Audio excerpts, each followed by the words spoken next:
This is where we discuss your questions your way. Today, I am very happy that I'm actually hosting this show because I've discovered that it allows me to have nice chats with all my friends who live so far away. Charlton lives in Steenberg, that we don't get to see each other that often. So this way I have to invite them so we can first have a chat about the show and then we have the show. So welcome, Charlton. Thanks, Johan. Thank you for having me. And I know if we lived closer together, we would be in each other's houses a lot more. Yeah. But no, yeah. Gents, you will know by now that I always catch my guests with a naughty question in the beginning, because I just keep on finding that when you have a networking event, somebody will come to you and say, "Hi, I'm Peter," and then you'll say, "I'm John. What do you do?" It's always about what we do, and it's always about our functions. So much so that it's become a difficult question to ask, "Who are you?" So who are you? Just for the full picture, Charlton Alexander, and I'll tell you what he does in a minute, but let's go with the who are you first. I think I'm someone who is trying to be in the world and see some kind of possibility of being better. And I use whatever I can to do that. So, yeah, that's kind of sums up who I am. I think. I like that glint in your eyes. So, if there's guys out there that say, but that's me too. What needs to be happening in here on an identity level for somebody to say that? Yeah, so a bunch of things. I think for the life that I've lived so far, and hopefully more that I get to live, it's almost this idea of peace, and not peace in a airy fairy way, but I like to think of for myself as a journey towards peace. So even seeing myself as someone who is quite drawn towards conflict, and that might be ideological, it might be spiritual, it might be political, that those conflicts exist.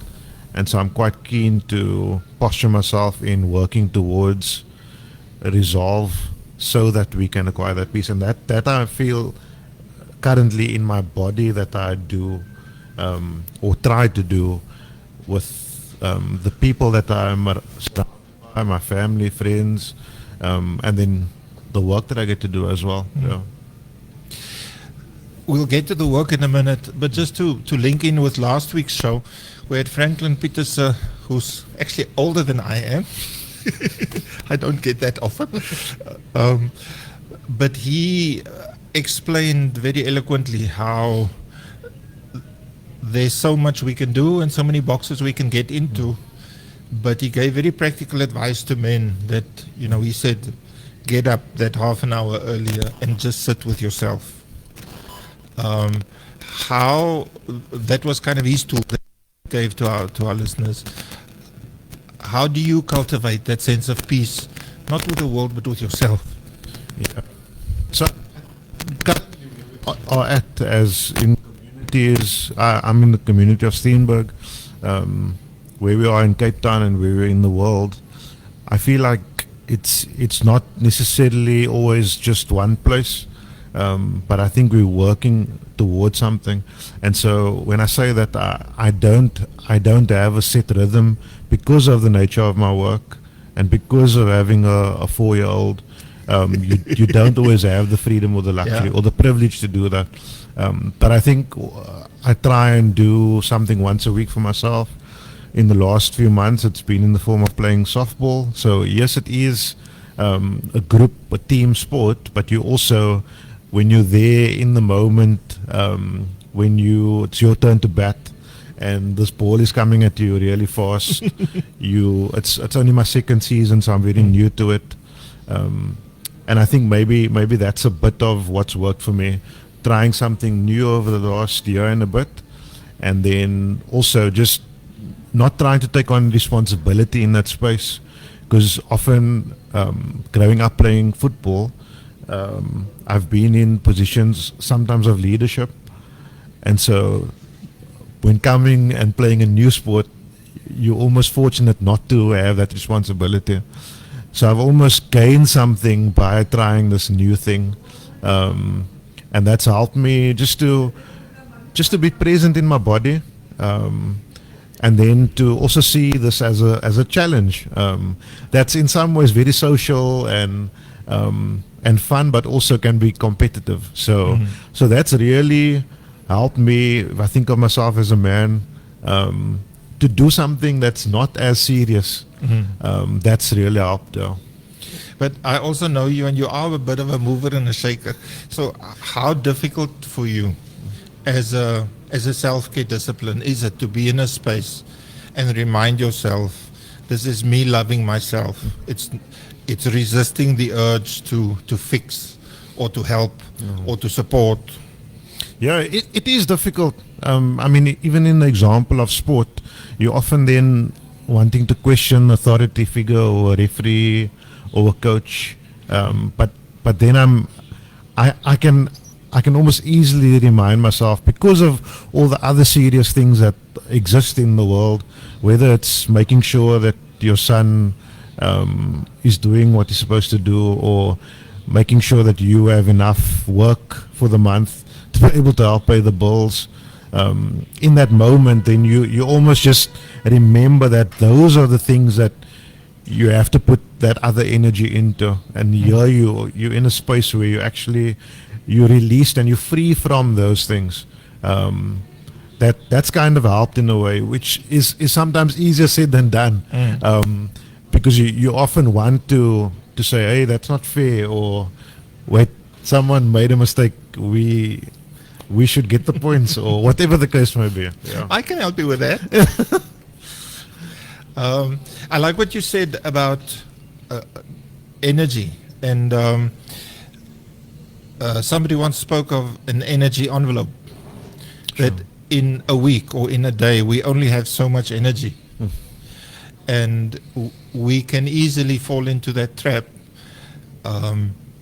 because I need to keep energy for my marriage, I need to keep energy for my child, I need to do my work properly, but then I also need to keep energy for myself. Sure. And it's kind of a balancing act, to make sure that there's energy for all of that. It's like budgeting. Ooh, me and ek in die rande in die center. Okay, now finally, ta-da! I know you're a tour guide and a facilitator, so tell us a little bit about that and how you arrived at that. Yeah, I think about 4 years ago, I was coming also out of COVID like the rest of the world, and asking questions about what it is I should be doing. And so I took a step and wrote a monthly newsletter, shared that with friends and family. And at some point in time, one of my friends who I'd known for like 10 years said, hey, can we meet? I have some thoughts. And he said, look, I think he's in tourism, had been for some time, and was saying, I think you should consider this because of your life and the work that you've done so far, the things that you're interested in and that really seem to be very life-giving, would be like almost a niche thing for the industry.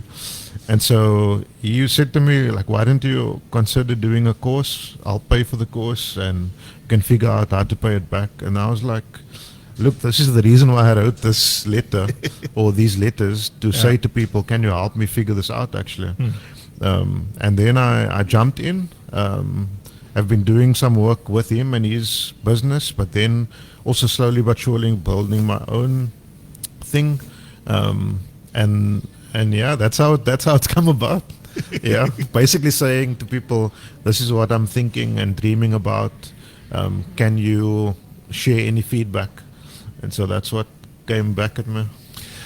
Okay, so the name of your company?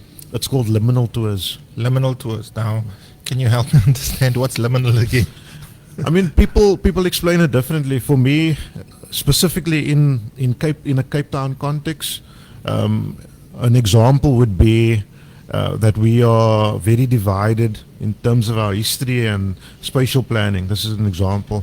So you have the N1 on the one side, the N2 on the one side, and we are somewhere in between in Alsace.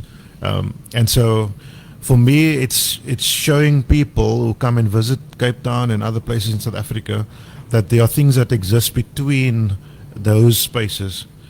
So you can go and spend time and money at Canal Walk, and you can go and see a bit of the history through walking through the statues and learning about individuals.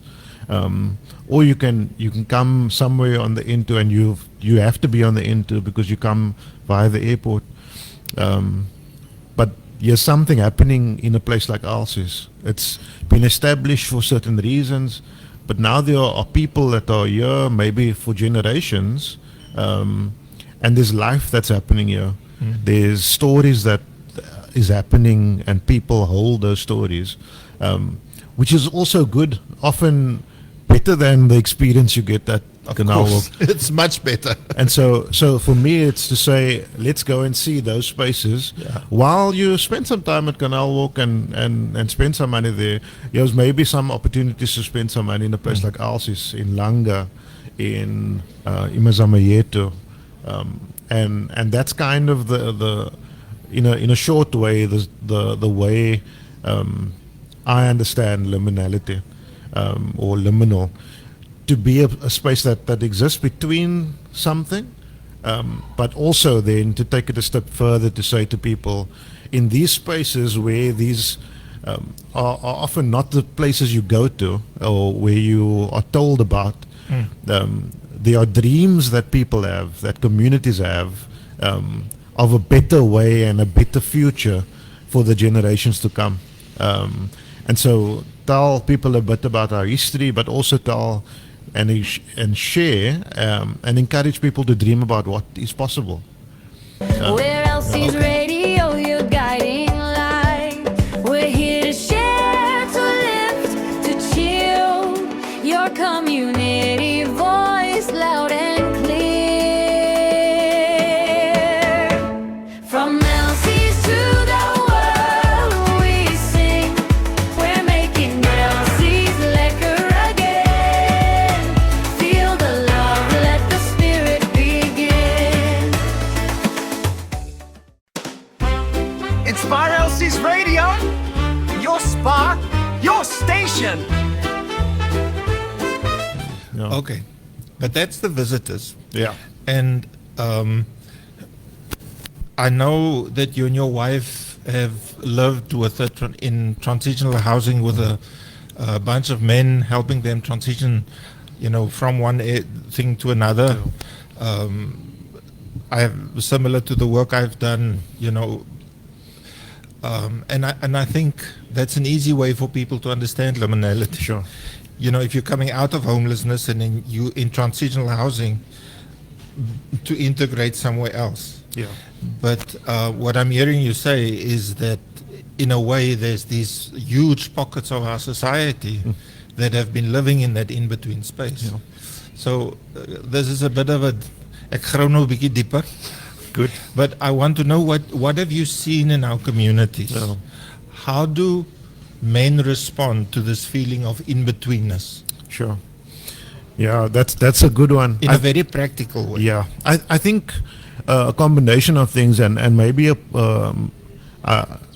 thing that I try and base my work on, and this is maybe a very, I don't know if it's a big one or a small one, but for me, it's this distinguishing between what is competition and collaboration, and I think society and history and the systems of this world in a place like Cape Town has pushed upon us this idea of competition, which is more like a capitalist view for what we then need to do. So we are performing. Even the question about who are you, like I'm not defined by the work that I do, and I think men have constantly since forever been defined in that way.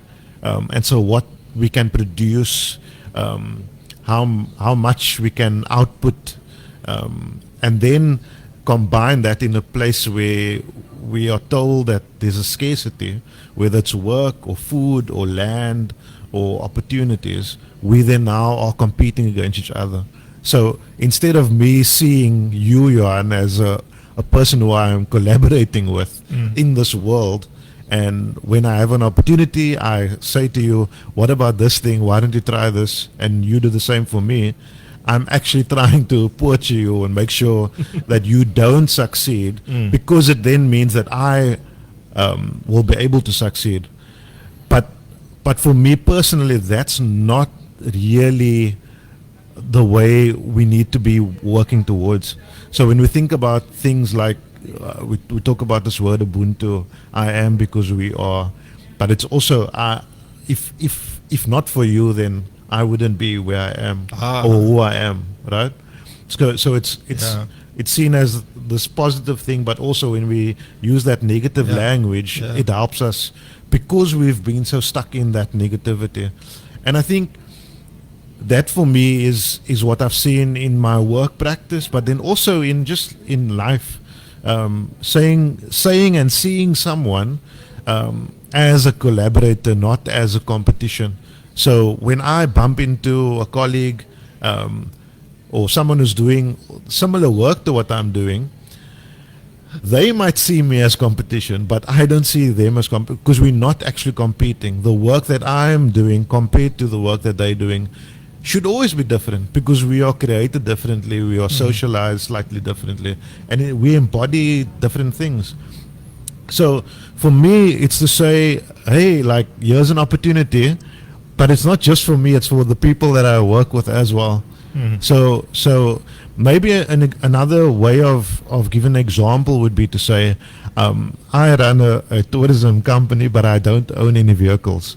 And I don't need to own any vehicles, because I know of a guy who owns some vehicles, and he already has his way of generating income through his business.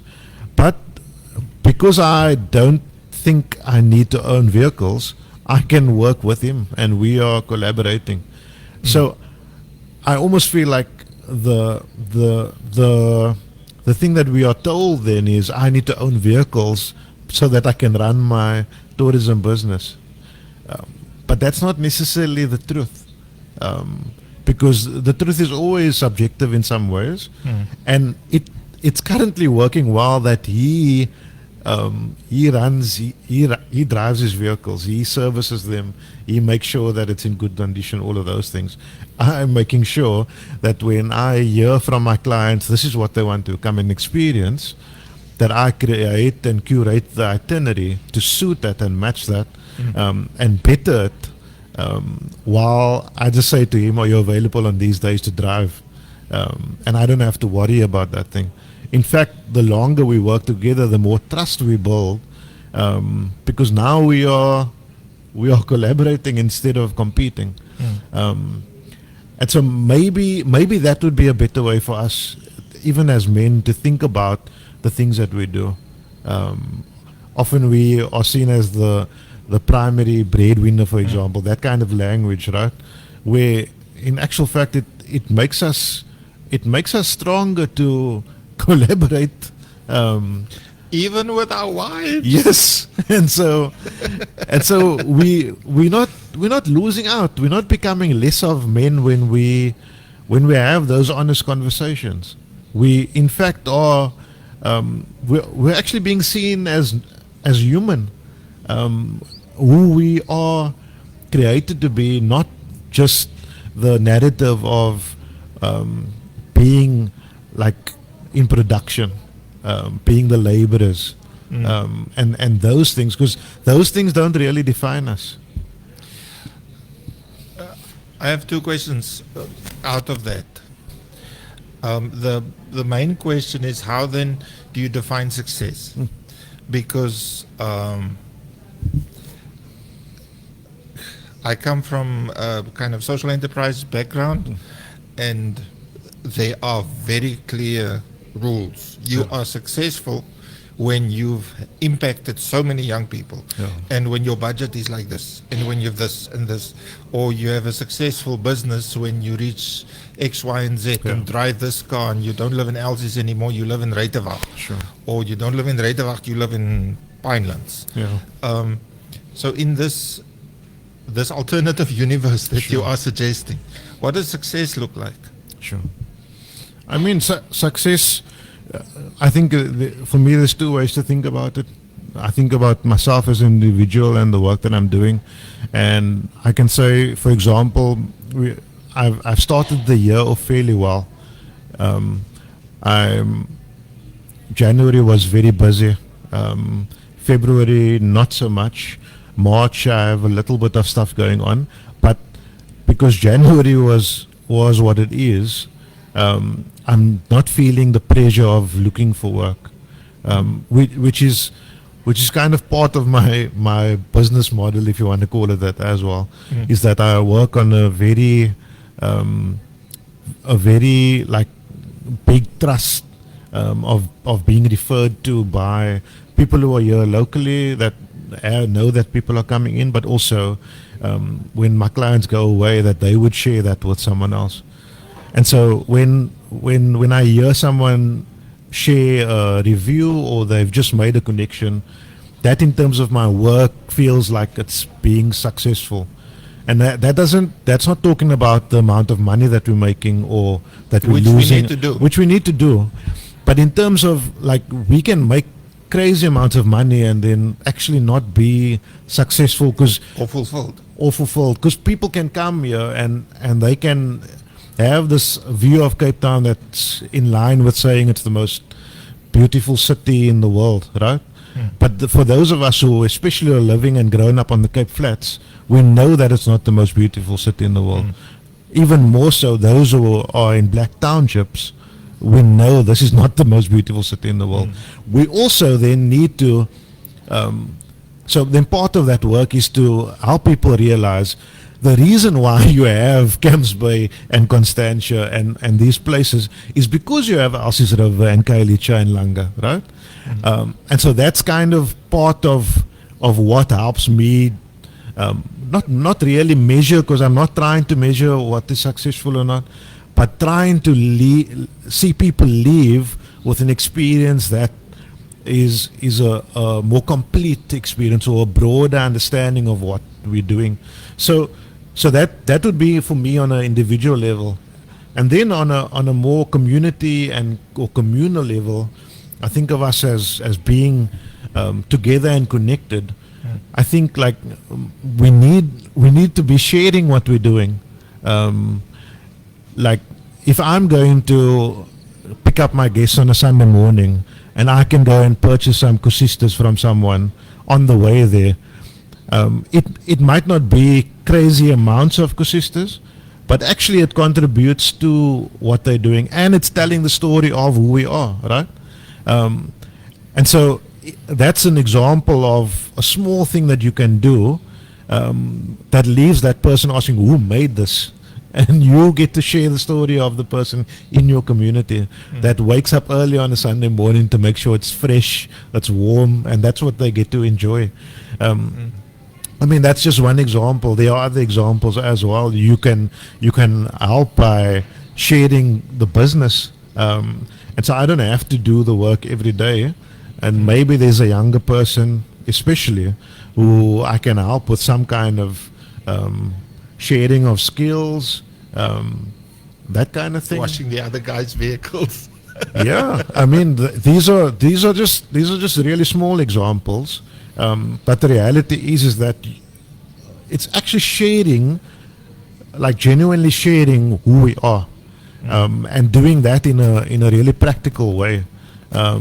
So I mentioned buying the kusistas, but then also like when I need to have a vehicle cleaned, I can go to the car wash around the corner instead of going to a bigger, fancier lot where the same thing is happening. Yeah. From Elsie's to the world, hear our song tonight, wishing joy and peace in the festive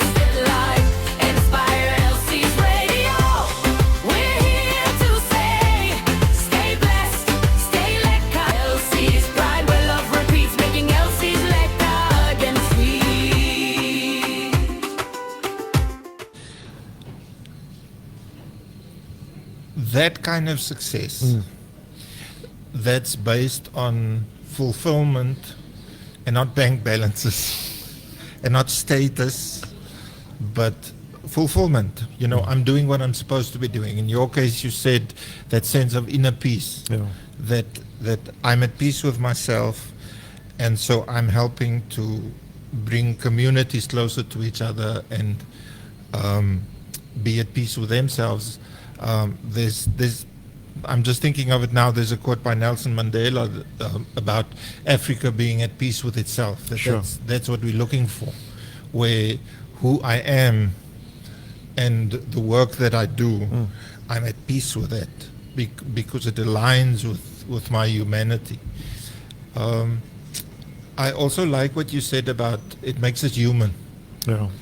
When we are humble enough to accept that I don't have all the answers. Yeah. At work, all my colleagues are not my competition. Sure. In fact, when I maybe step back and just have fulfillment in what I do, I become a more attractive proposition for somebody to hire because, I mean, who doesn't like somebody that's peaceful and friendly and just gets the job done? Yeah. I know your time is a little bit limited and I want to respect that, but just quickly before you go. So just in terms of practical tools for the men that are listening to us, you mentioned about finding out what makes sense here. Yeah. You've talked about collaboration instead of competition. But then you touched on the Cook sisters. Yeah. How can storytelling, because that's what a tour guide does, Yeah. how can community storytelling, whether that's some guys around a fire block in the winter, or people visiting each other, but specifically men, how can sharing our stories, and especially the deeper stories, not the superficial jokes that we tend to make, how can storytelling be a tool in that sense of I can't live my life if you can't live your life? Sure. Yeah, I mean, I think we do need to get into those spaces and be able to really almost break away sometimes so that we see ourselves, because of the way we've been positioned, and we've believed that positioning in society, in family structures, and in all of that, in the workplace. We really need spaces that are telling us different. So I think men need to hear that you aren't the sum of what you produce. You aren't only that one thing, and men need to be encouraged in that way. Whether that's other men that's doing that, whether that's the family members, spouses, partners, whatever that looks like. But I think that is maybe one of the important pieces that we are missing. So we can go and sit around the fire, and we can still leave with the same ideas that we got there. That when we go back to work on Monday, as long as we are meeting our targets, we are on time, and all of those things, that we are okay. I think we do need to give each other permission to say, like, hey, but remember, that doesn't define you. And those are maybe the words that more of us need to hear, and to be reminded of, because like the thing, Johan, that I think we struggle with a lot, right, is even this idea of, and this is maybe a different kind of example, but we say we're now going into 32 years post-apartheid, right? Yeah. But those design and planning was not just 32 years before that. It was longer before that. And so the work that we have to do to undo what's been done, especially to men in society, is going to take us long. And I think we need to also free ourselves to know we can't do all of it. We chip away as much as we can from these images that we are supposed to be, so that the next generation. So I think of my son, for example. How does he see me? That's probably one of the questions, and I don't mean that in a way that's like masculine. I'm not thinking about that. I don't want him to see me necessarily only as a man.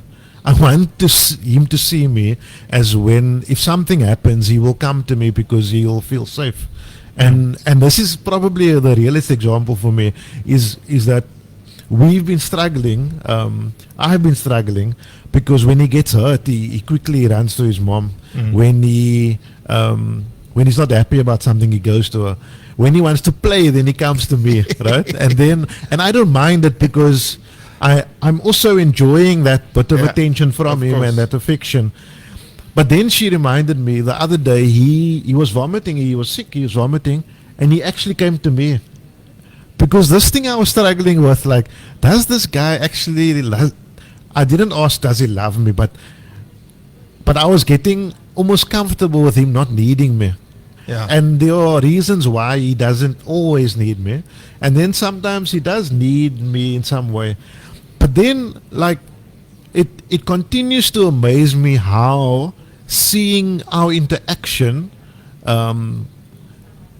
gives me almost more freedom, because we're doing similar things in comforting him, in playing with him, in making sure that he feels loved and supported, because he's very confident, he's very social, so he'll go up and hug his friends and family and whatever, and those are things that we've in some ways created. So for me, that's maybe one of the signs for me in terms of the things that I've seen that are not good and healthy for me as a man, especially when I think about my dad and his dad, or when I think about my mom's dad or dads, then I see that there's almost been some kind of change, and maybe it's some kind of evolution, maybe it's something else, but there's a realization that I am not defined by the work that I do. I need to do the work of finding how I am fulfilled, and work helps me do that, yes. Sharing who Cape Town is and what Cape Town is helps me do that, but it doesn't define. So I'm always conscious about introducing myself as a person who is just on this journey.